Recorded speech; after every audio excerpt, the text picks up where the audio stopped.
Entonces, hablemos de los modelos de inferencia causal y importancia en términos del análisis económico. Entonces, este tipo de modelos, la pregunta que tratan de responder es, ¿podemos evaluar cuál es el efecto que tiene una intervención de política pública, un experimento natural, algún tipo de situación que cambie la trayectoria de una variable de respuesta? Por ejemplo, podemos evaluar el efecto que tiene eh, darle un programa social a un conjunto de niños en alguna escuela versus no haberse los dado, ¿sí? Podemos evaluar el efecto que tuvo, no sé, por ejemplo, el sismo en la Ciudad de México, en el transporte metro, versus que no hubiera ocurrido, ¿sí? Bien, entonces todas estas preguntas que nos tratamos de responder se pueden responder por dos vías, ya sea que lo hagamos por el modelo que voy a ver hoy, que se llama modelo de Difference and Difference, o el modelo que voy a ver en la siguiente clase, que es control sintético. Bien, entonces, am, lo que trataremos de responder ahora es de forma, digámoslo, en términos sencillos, es cuál es el efecto que tiene una intervención sobre nuestra variable de respuesta Y. Por ejemplo, podríamos pensar, imaginemos que en algún momento tenemos la evolución de bueno, aquí tengo digamos, aquí tengo el tiempo, y aquí tengo las calificaciones de los alumnos de alguna escuela, promedio de alguna escuela, ¿no? Y sucede que a lo largo de la historia, las calificaciones de una escuela en promedio viene evolucionando más o menos así. Pero luego hay una intervención, no sé, digamos que a lo mejor la intervención consiste en que hay mejoras de infraestructura, y lo que ocurre entonces es que probablemente habría un incremento de calificaciones, eso podría pensar, ¿no? Entonces, la pregunta que uno trata de responderse es, ¿este cambio en la trayectoria obedece a la intervención o es respuesta de otra cosa? ¿Sí? Que no necesariamente tiene que ver con la intervención. Entonces, eso es lo que trataremos de responder con el modelo de Difference and Difference. Ah, asumiremos, digamos, diversas cosas, pero más o menos esta es la idea por donde voy a ir ahora. Bien, entonces, un poco como se suele contar la historia del modelo de Difference and Difference, es contar una historia que ocurrió en el siglo XIX en Londres. Entonces, digamos que en Londres, en el siglo XIX, había un tipo que se llamaba John Snow, 1854, su trabajo. Un poquito lo que yo voy a narrar hoy, yo lo retomo de Cunningham 2021. Entonces, la historia es muy sencilla. Snow lo que trataba era una persona, un médico, que se enfrentó tres olas de pandemia de cólera en Londres. Entonces, en aquel momento, digamos como que la comunidad científica se preguntaba cómo es que se transmitía el cólera, ¿sí? O la cólera, en realidad, pues, es una enfermedad. Entonces, ¿cómo se transmitía? Es decir,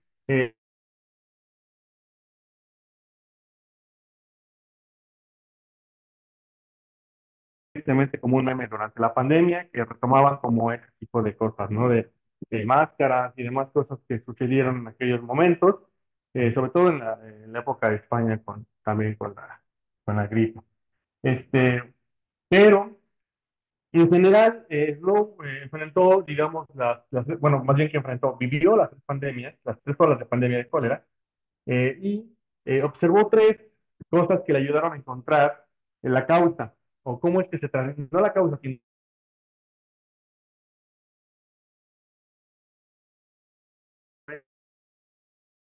que tenía, digamos, pensemos su primer caso, tenía una hipótesis de que el cólera se transmitía digamos, por transmisión relacionada con el comercio. Y su primera evidencia que tuvo fue que había observado que había llegado una embarcación a un puerto y que en el puerto, digamos, la tripulación nunca se enfermó de cólera, no obstante que toda la región donde estaba el puerto estaba enferma. Nunca se enfermó la tripulación, solo se enfermó hasta que la tripulación decidió que se le acabaron los recursos dentro de la embarcación y tuvo que bajar a tierra y comprar insumos o víveres, ¿no? Entonces, digamos que su primera hipótesis, lo que observaba era que la gente no se había enfermado sino hasta que había tocado tierra, ¿no? Algo había pasado, ¿no? Entonces, digamos que esa es su primera hipótesis. Su segunda hipótesis, digamos, hipótesis fue, entonces hay una transmisión relacionada con el hecho de que tiene que haber un tipo de contacto. Entonces supieron varias cosas, ¿no? Que si se transmitía aeróbicamente, porque a lo mejor estas personas estaban aisladas, que si se transmitía por contacto, varias cosas tuvieron nada, ¿no? Hubo un segundo evento que, digamos, que modificó su hipótesis. El segundo evento tuvo que ver con que su segunda hipótesis de trabajo tuvo que ver con ahora empezó a hablar de un tema de consumo de agua. Y digamos que la anécdota que cuenta el libro es que, digamos que el libro lo que observó es que había una edificación que tenía dos fuentes de agua distintas. Entonces, digamos que unos habitantes tomaban agua de una fuente y otros de otra regularmente, y lo que observó es que parecía que había diferencias en el número de enfermos de los que tomaban agua de una fuente y de los que tomaban agua tenía como dos piezas de evidencia. Parecía que tenía que ver con que las personas estuvieran, digamos, estuvieran en una misma región. La segunda cosa parecía que tenía que ver con el agua. Pero digamos que lo que vino a confirmar todo el de cómo se transmite el cólera fue hasta un tercer evento que ocurrió, que fue un experimento natural. El experimento natural fue el siguiente. Resulta ser que en Támesis, en Londres, digamos que piénsalo de esta manera, fue un río que tenía una conexión de desagüe en un punto más o menos como a la mitad, ¿no? Entonces digamos que aquí tenía como un punto de drenaje. Entonces digamos que ahí es donde se podía tirar desechos de la zona urbana, ¿sí? Y lo que observó, o digamos el experimento, lo que le ocurrió es que en aquel momento había dos compañías que proveían agua para consumo de este lado del Támesis.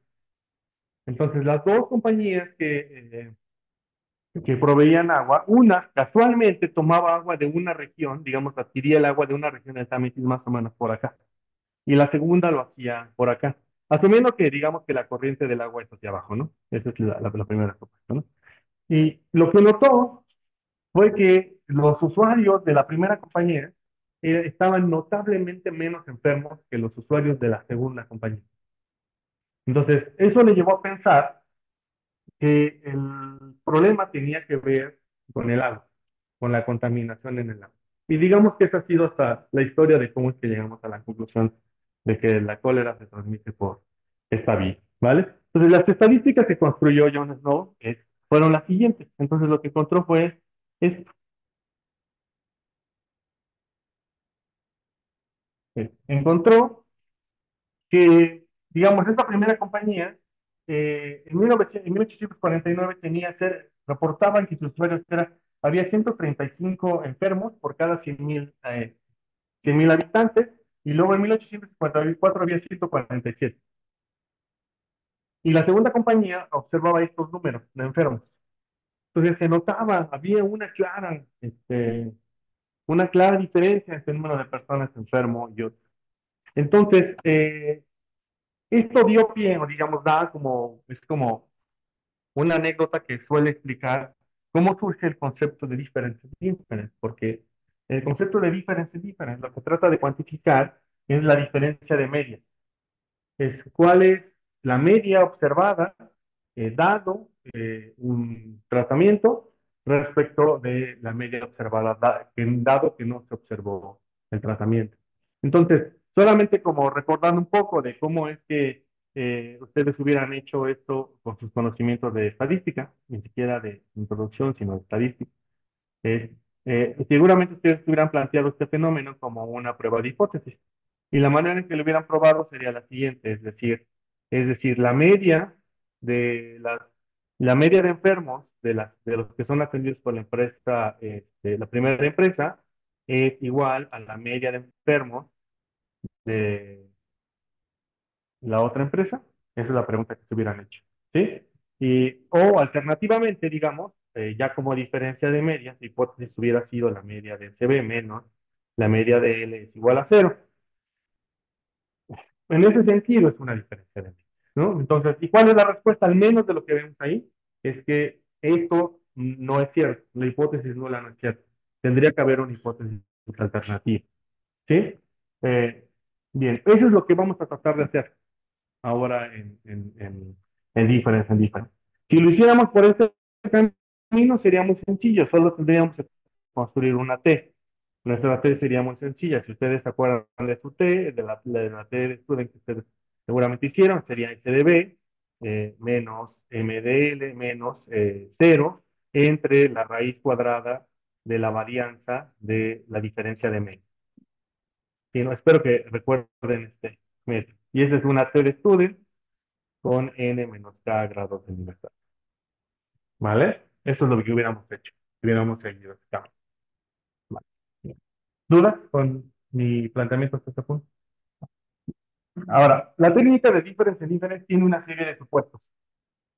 Eh, y estos supuestos, digamos, se recaban en un paper que les dejé por ahí en la bibliografía, que es el paper de Roth del 2023, si no mal recuerdo, sí, por aquí se los anoto. El paper que por ahí, si luego tienen chance de observar, el ROD de 2023.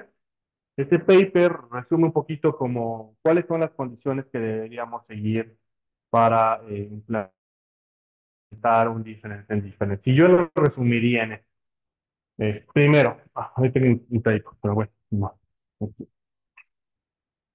Aquí debe decir tiempo. Vale. Bien. Entonces, lo primero que debería ocurrir es que todas las observaciones son tratadas al mismo tiempo, ¿sí? Entonces, ¿cuándo podemos implementar diferencias diferentes? Es cuando la política pública, la intervención, el experimento natural, el fenómeno, ocurre para todas las observaciones en el mismo momento. Eso ocurre mucho con políticas públicas, ¿no? Por eso se suele utilizar difference and difference para políticas públicas, porque la decisión del gobierno puede ser, no sé, cerrar estancias infantiles en el mismo momento, ¿no? O, no sé, eliminar, o sea, crear, centralizar compras de medicamentos en un mismo momento, ¿no? ¿Cuál es el efecto sobre variables que nos interese, como, no sé, recetas surgidas, por ejemplo? La segunda condición es que lo que debemos de asumir que existen por al menos un tipo de tendencias paralelas entre los individuos. Es decir, si pudiéramos observar la variable de interés, digamos por un momento, continuamos con mi ejemplo de recetas surtidas, ¿no? Si observamos el tiempo y tenemos por acá recetas, y digamos por un momento que tenemos recetas surtidas promedio por hospital, ¿no? Que esa sea la métrica. Entonces deberíamos observar que todas las recetas tienen más, ¿no? La misma trayectoria, ¿no? Antes de la intervención. Asumamos por un momento que la intervención ocurre justo aquí, en el momento T feliz, ¿no? Entonces, si digamos que antes de la intervención todas las tendencias son paralelas. Después de la intervención, ciertamente no sabremos qué va a ocurrir, ¿no? Pero antes de la intervención tercera, y es probablemente la más importante de todos, es que tenemos suficiente información del conjunto de datos tratados respecto del conjunto de datos no tratados. Entonces, lo que también está ocurriendo es que hay un conjunto de individuos para los cuales observamos que hubo efecto de la intervención y otro conjunto de individuos para los cuales hubo efecto de la intervención. Entonces, lo que debe de ocurrir es que debe de haber dos grupos, un grupo de control y un grupo de tratamiento. Eso es lo que también debe haber. En este caso, entonces, si sigo mi ejemplo de recetas, debe de haber un grupo donde a lo mejor el mecanismo del proceso de surtir recetas no se centralizó. Entonces, si lo pensamos un poco, a lo mejor podríamos asumir que algunos gobiernos de oposición en el país decidieron no seguir el camino, ¿no? Entonces, asumamos por un momento que eso ocurrió, entonces tenemos un conjunto de estados y hospitales en estados donde se centralizó y otro grupo de estados donde no. Eso debe de existir. ¿Por qué? Porque todo lo vamos a pensar en términos de un concepto que se llama contrafactual. Todo aquí se piensa en términos contrafactuales, ¿vale? Bien, ¿qué significa pensar todo en términos contrafactuales? significa pensar en el hubiera. ¿Qué hubiera pasado o qué hubiera ocurrido si no hubiera, si la intervención no sucediera? ¿Qué hubiera ocurrido si la política pública no se implementa? Ese es en términos contrafactuales. Eh, ¿Queda clara, Lidia? ¿Sí? Entonces, digamos, conceptos importantes de esta sección. Uno es que tendremos un grupo, digamos, un G1 que le vamos a llamar grupo de tratamiento, que será el que le vamos a dar, le vamos a implementar la política, y vamos a decir que hay un grupo 2 que es el grupo de, ¿cómo le llamé? De tratamiento y control. Gracias, control. Bien. Y bueno, el otro concepto que quiero que tengamos claro es el de contrafactual. Digamos, el concepto de contrafactual tiene muchos usos, ¿eh? Donde se suele utilizar muchísimo, digamos, como en evaluación de políticas públicas, sin duda, digamos, ahí es donde sí. Control. Perdón. El 2. Entonces, digamos, el contrafactual lo que trata de evaluar es evaluar la diferencia sobre la variable del grupo uno menos la variable del grupo 2. Bueno, sí, sobre la variable observada en el grupo 2. Entonces, lo que tenemos que ver es qué le va a pasar a la variable y siempre que ocurrió para el grupo uno menos la variable y cuando ocurrió para el grupo 2. Entonces, un poco aquí lo que suele surgir es como comparar individuos, ¿no? Por eso tienen que ocurrir los supuestos que arriba mencioné. Es que estamos comparando individuos que a lo mejor no necesariamente son comparables, porque a lo mejor tienen otros factores. Y simplemente lo que estamos tratando de hacer es que el escenario contrafactual surge o se puede explicar con aquellos individuos que fueron no tratados, o que fueron de control. Eh, Y como les decía, un poco el uso es amplio, no solamente es políticas públicas, también tiene que ver con competencia económica, por ejemplo. En el caso de competencia económica, lo que se evalúa es el escenario alternativo de, por ejemplo, no haber permitido una fusión, ¿no? ¿Qué le hubiera pesado al mercado, a los precios en el mercado, si no hubiéramos permitido, por ejemplo, la fusión de dos empresas? No sé, seguramente siguieron las noticias. Una de las cosas que ocurrió en los últimos meses importantes para el mercado fue que la COFECE autorizó que el gobierno federal, a través de un fideicomiso que se llama FONADIN, comprara un conjunto de plantas eléctricas de Iberdrola. Pues la pregunta que se pueden hacer es qué le hubiera pasado al mercado si no se hubiera permitido. ¿Vale? Bien. ¿Bien dudas? ¿No? Entonces, ahora pensemos en términos de ecuaciones, ¿no? Dejemos como un poco mi parte del choro de hoy y pensemos en términos de ecuaciones. ¿Qué significa hacer difference and difference? Significa plantear esta ecuación. Entonces, desmenucémosla un poco. ¿Qué significa? ¿Qué es en términos generales esta ecuación? Entonces, lo primero que deben observar es que la información estará en términos panel. Es decir, tengo un individuo observado a lo largo del tiempo. Tengo individuos a lo largo del tiempo. Entonces, mi información es pan. ¿Sí? Para todas las personas es claro. Vale. Entonces, lo que voy a hacer es lo siguiente: quiero evaluar cuál es el valor de la variable que me interesa. Por ejemplo, les decía, las calificaciones promedio de las escuelas, ¿no? Y asumamos por un momento que las escuelas unas fueron intervenidas y otras no fueron intervenidas. Entonces, tenemos el promedio de las calificaciones de las escuelas explicadas por una constante beta uno más beta 2 que será una DOMI. Beta 2 multiplicado por T, que será una DOMI. Esta DOMI que está aquí, digamos T, no, perdón. Esta T será igual, tendrá dos posibles valores, 0 y 1. El valor de cero ocurrirá siempre que el periodo sea menor que el periodo de intervención. Llamémosle T0 al periodo de intervención. ¿Sí? Y será uno si T es mayor que T0. Entonces, ¿qué es lo que cuantifica esta DOMI? ¿Qué es lo que cuantificaría la beta 2 que está multiplicada por esta DOMI?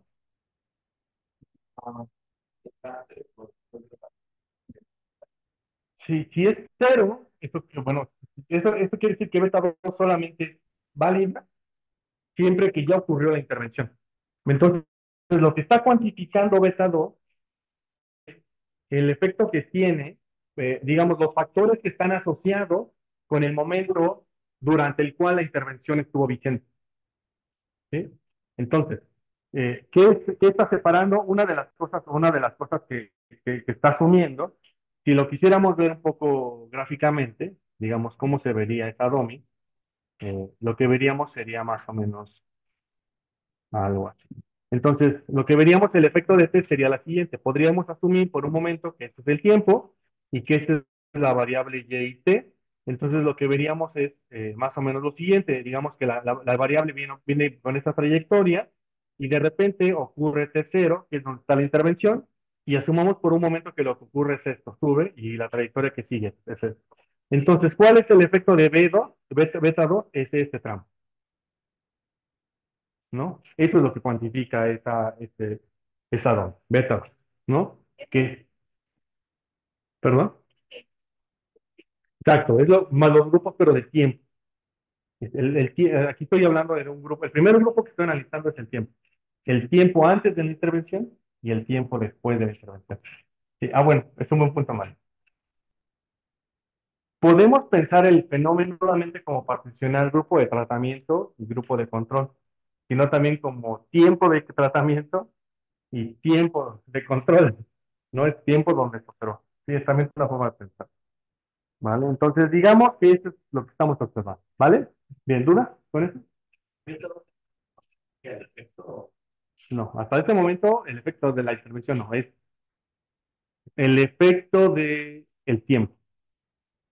Por ejemplo, a lo mejor alguien se te podría decir, es que en realidad la intervención no tiene efecto sobre la variable, simplemente eso iba a pasar porque el, digamos que quieres evaluar el efecto de la política de incremento de salario mínimo, ¿no? Sobre, por ejemplo, la capacidad de compra de los hogares.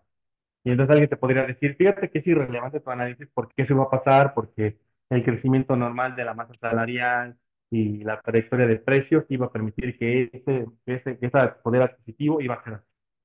Entonces, lo que está cuantificando ahí es el efecto de esa historia, ¿no? Fue el tiempo, ¿vale?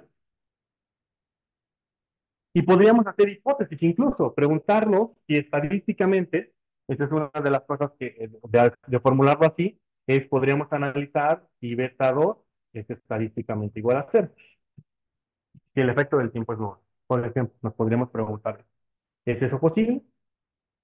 Maybe, maybe, ¿vale? Bien, ahora la segunda DOMI. Hay otra DOMI que yo llamo DT, y esta DOMI DT se va a conformar de lo siguiente. DT también será una DOMI que tendrá el valor de 0 y 1, donde 0 será si el individuo no está dentro del grupo de los tratados. Y será 1 si el individuo está dentro del grupo de los tratados.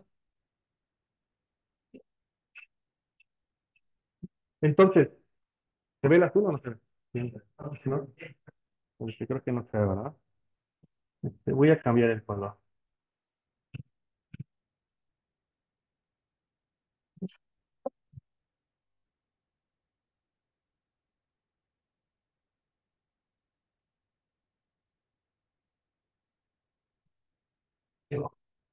Entonces, justamente, ¿no?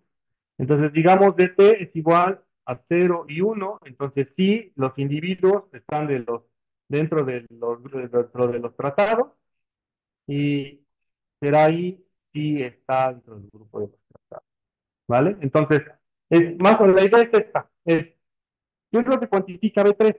Beta 3, perdón. Entonces, ahora sí, el efecto beta 3 lo que cuantifica, ¿sí? Es el promedio. ¿Se sigue sin ver? Sí, perdón, es que pensé que no se veía. Vale, bien, entonces, beta 3, observen, lo que cuantifica es lo siguiente, es decir, es, selecciona, digamos, señala a los individuos que fueron tratados respecto de los que no fueron tratados. Entonces, ¿qué es lo que cuantifica beta 3? La historia sería la siguiente. Alguien te podría decir, bueno, fíjate que tu intervención a lo mejor no es importante porque lo que en realidad ocurrió fue que los individuos para los cuales se observó el tratamiento eran individuos suficientemente capaces que podían a lo mejor incrementar sus salarios por cuenta propia sin a lo mejor la necesidad de algún programa social como capacitación, ¿no? Entonces, hay un problema de autoselección. Es decir, ¿quiénes son los que pueden mejorar sus salarios? Aquellas personas que tienen iniciativa propia. El echeleganismo puro, ¿no? Es decir, esa es la historia del echeleganismo puro, ¿no? La gente por sí misma es capaz de buscar alternativas, ¿no? Eso es lo que está cuantificando Beta 3, esa historia. Entonces, lo que podríamos pensar es que ahora, si lo queremos ver como gráficamente, sería la siguiente, sería, en lugar de tener aquí el tiempo, lo que vamos a tener ahora son individuos. Entonces, lo que tengo aquí es la variable y y t, y para algunos individuos a lo mejor tengo que su variable y está acá, para otros individuos está aquí y aquí, pero digamos que hay un conjunto, y digamos que por alguna razón pensamos que los individuos que justamente están por encima, es decir, esta región, son los tratados. Eso es lo que queremos saber. ¿Sí? Y en promedio, entonces, el efecto beta 3 sería este tamaño, beta 3, ¿no? La diferencia que guardan los no tratados respecto de los tratados. Y también nos podemos preguntar, la hipótesis no la puede ser beta 3 es igual a cero, y quizás, no lo sé, ¿no? Vale. Hasta aquí, ¿hace sentido? ¿Todo? Vale. Bien, ahora viene el último elemento de mi ecuación. El último elemento de mi ecuación es este componente. Déjenme usar este color. Ah, bueno, aquí sí se ve el brazo. Este componente. Ese componente, ¿qué es lo que cuantificaría? Dada la historia que ya saben aquí. ¿Qué es lo que cuantificaría Teta?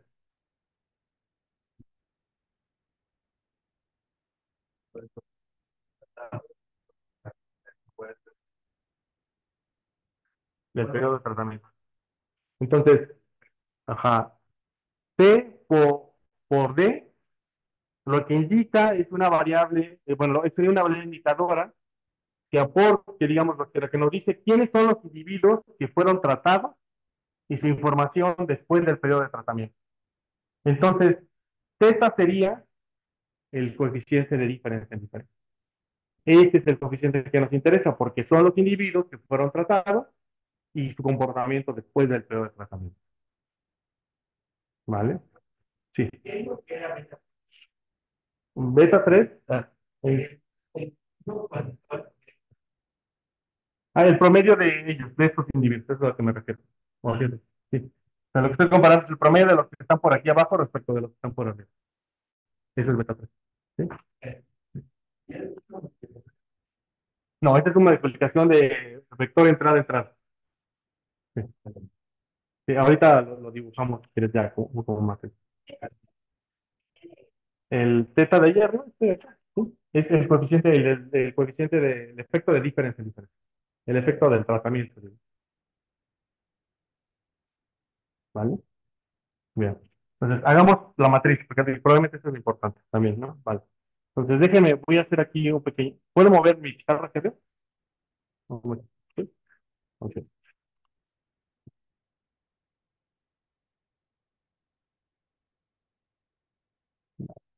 Entonces, si hiciéramos, digamos, el dataset, si pensamos en nuestra matriz de datos, de X, lo que tendríamos es lo siguiente.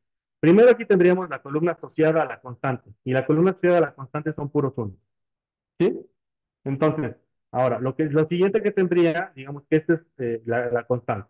Ahora, digamos la columna asociada a T y la columna asociada a D, y el producto de T tan de T, ¿vale?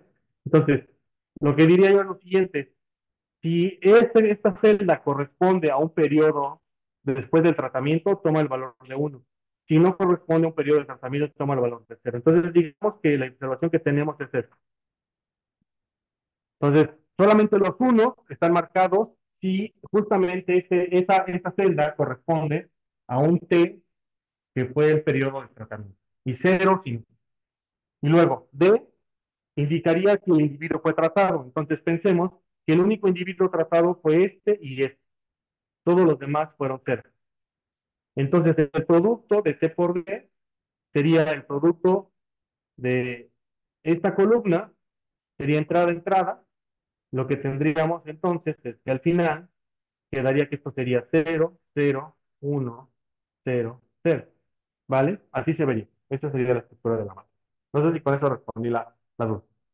¿Sí? Sí.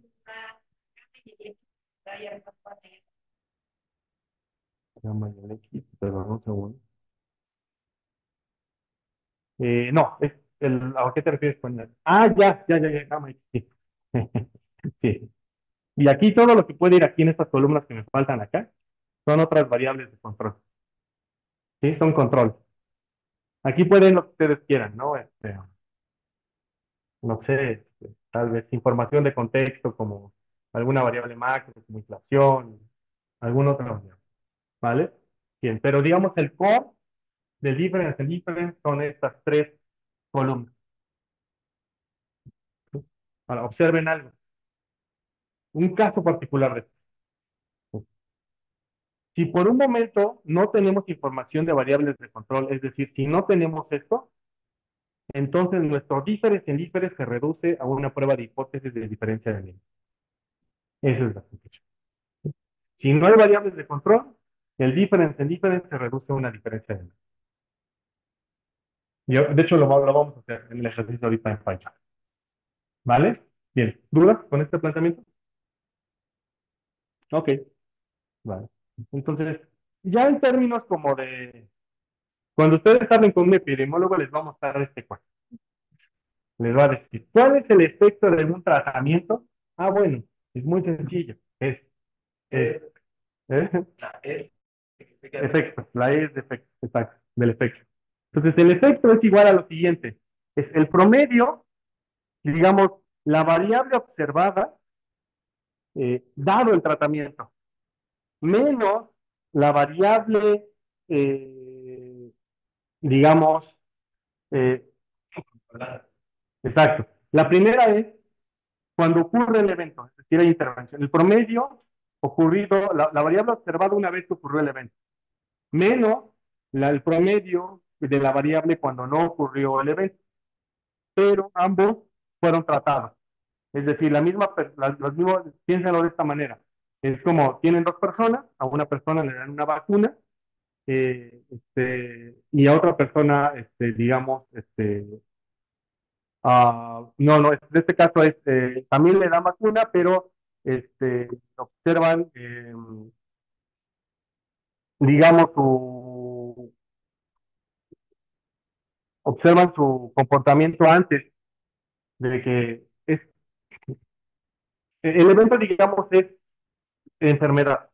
Es decir, al grupo, digamos, al primer grupo,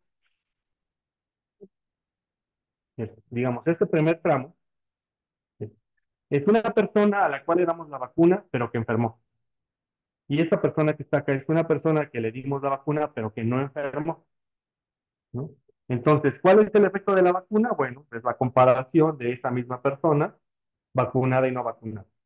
¿Respecto de quién? Respecto de una persona que enfermó, pero que no le dimos nada. ¿Ya? Y una persona que no enfermó, pero no le dimos nada. Y entonces, el efecto total es la diferencia. Ese es el efecto de las vacunas. ¿Vale? Porque es como que ocurrió, pues es que no me gusta usar otro término como que enfermó, porque eso sí es como lo denominan. Por eso le puse chiste. Pero bueno, podemos utilizar algún otro. ¿Vale? Bien. Ah, ya está. Y estas serían las ecuaciones que veríamos. Entonces, ¿cuál es el primer tramo de ecuaciones para la primera parte de ahí arriba? Sería lo siguiente, en nuestro caso. sería, ¿cuál es el efecto que tiene en la variable y, dado que D1 menos la variable de y, bueno, es aquí, sí, es que son diferencias de periodo.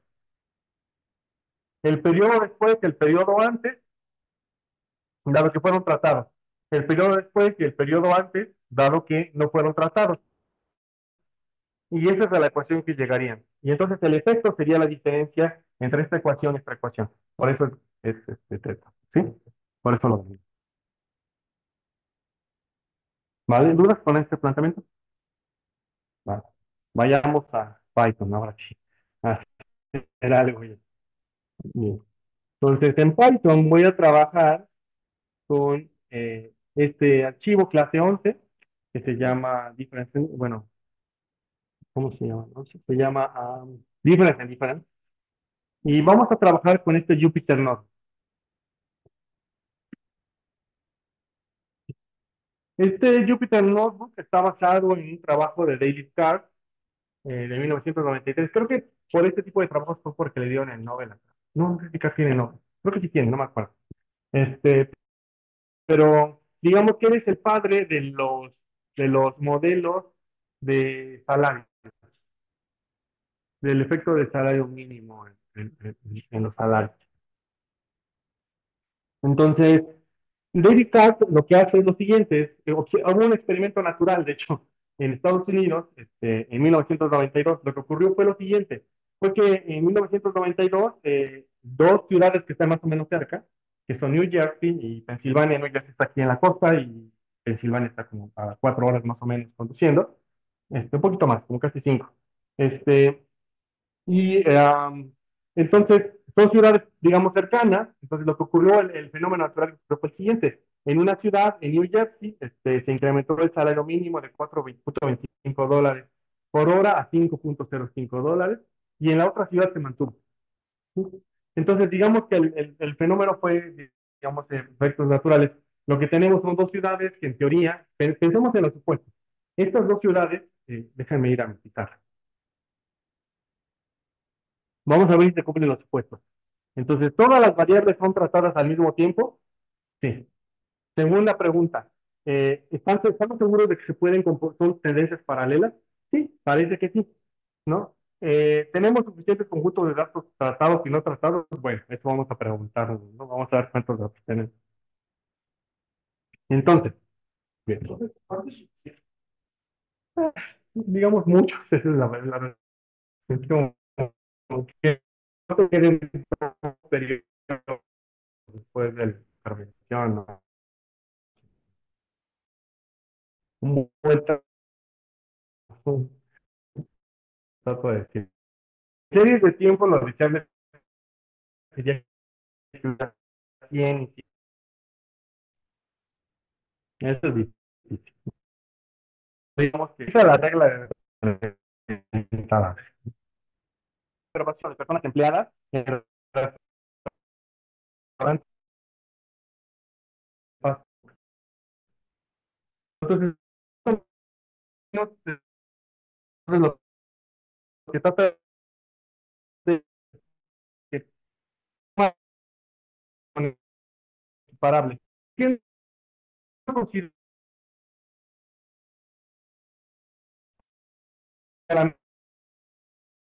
por las diferencias de es decir, no puede restaurantes de cocina francesa a lo mejor, porque entonces su nivel de empleo puede ser de cocina.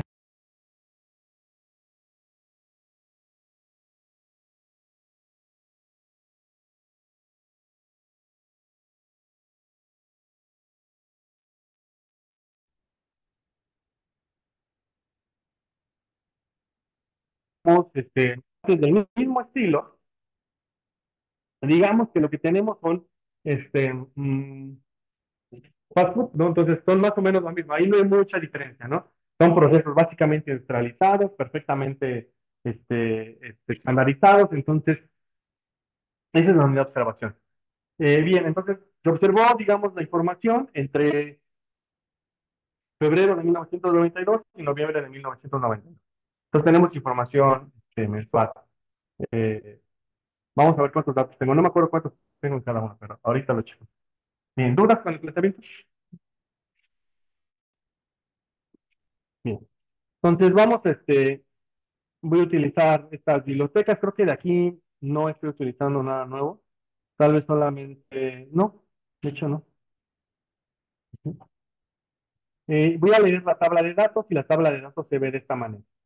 Entonces, simplemente tenemos estas dos columnas. Tenemos el número total de empleados en febrero y el número total de empleados en noviembre.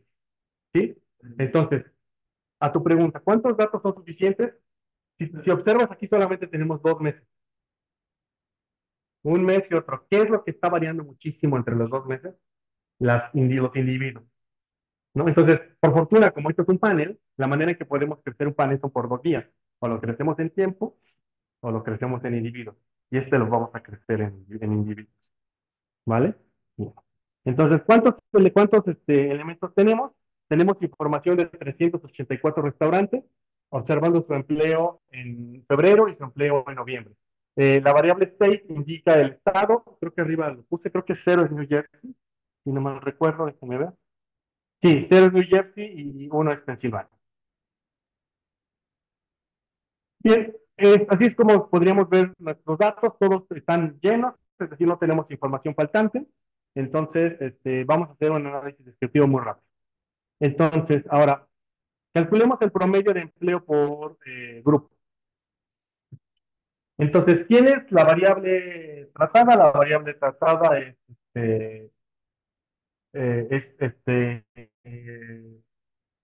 así, New Jersey. New Jersey fue donde se observó el incremento del salario. Entonces, si viéramos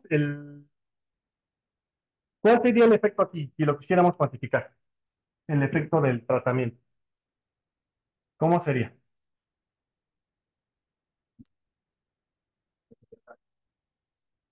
Y bueno, exacto. Y nada más de verlo, ¿dónde se vería el efecto? Se vería en esta casilla, la de 21.09.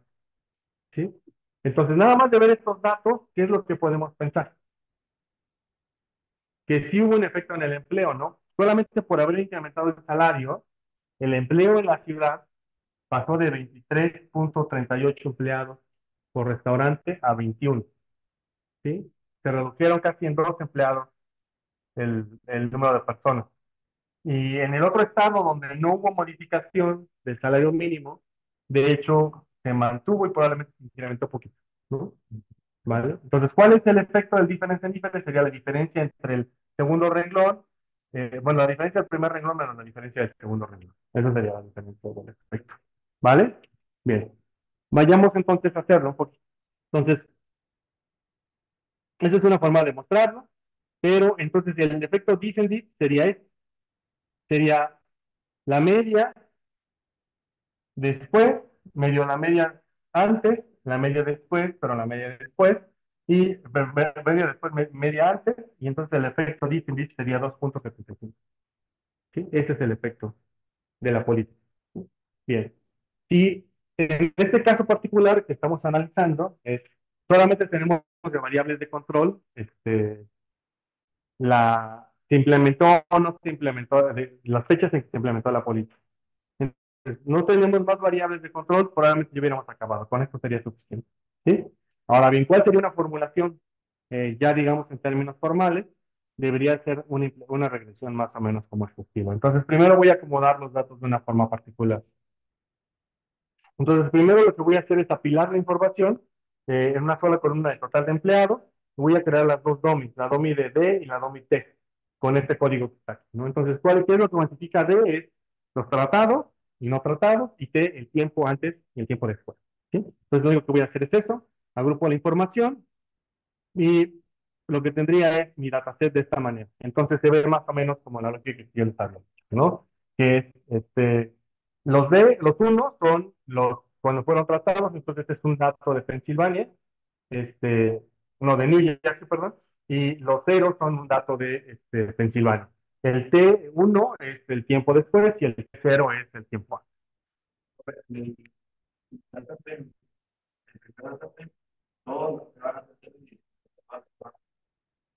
¿Para qué variable?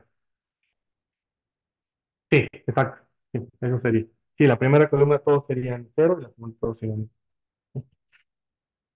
Ujú.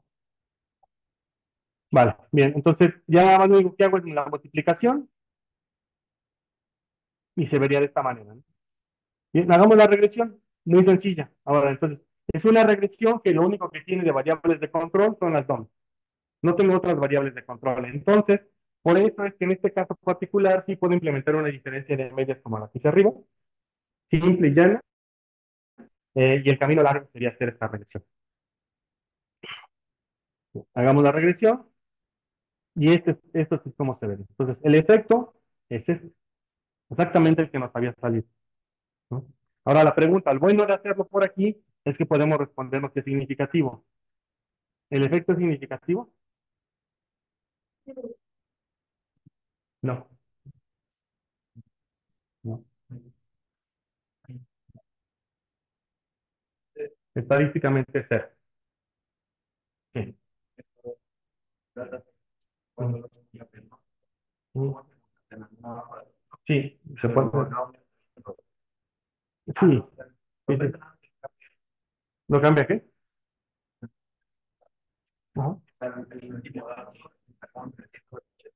Si tienes 778 pilas, pero sigue diciendo 780. Ah, por eso me da confundido. Ah, pero sí, son más números, sí son más. Ok, bien. Otra manera de hacerlo es con otra fórmula, pero sería exactamente el mismo resultado, que sería hacer esta estimación y tendríamos el mismo resultado, 2,78. Entonces, a la pregunta de una política de incremento del salario mínimo, que potencialmente, la historia de que potencialmente podría reducir el empleo sería, al menos en nuestra situación, sería falso. Un incremento del salario mínimo no necesariamente reduce significativamente o estadísticamente, o significativamente el promedio del número de empleados en este tipo de empresas, ¿no? O sea, si quisiéramos incluir otro tipo de restaurantes, otro tipo de empresas, tendríamos que incluir variables de control asociadas con estas empresas para controlar el efecto por pertenecer a estas empresas, ¿no? Esa sería la idea, ¿vale? Bien, ¿dudas, comentarios? ¿Sugerencias? Todo esto es como en términos contrafactuales. Siempre que vean un diferencia en diferencia, piénsenlo eso. La historia que queremos contar es qué hubiera pasado si no ocurre la intervención respecto de que sí ocurrió la intervención, ¿vale? Bien.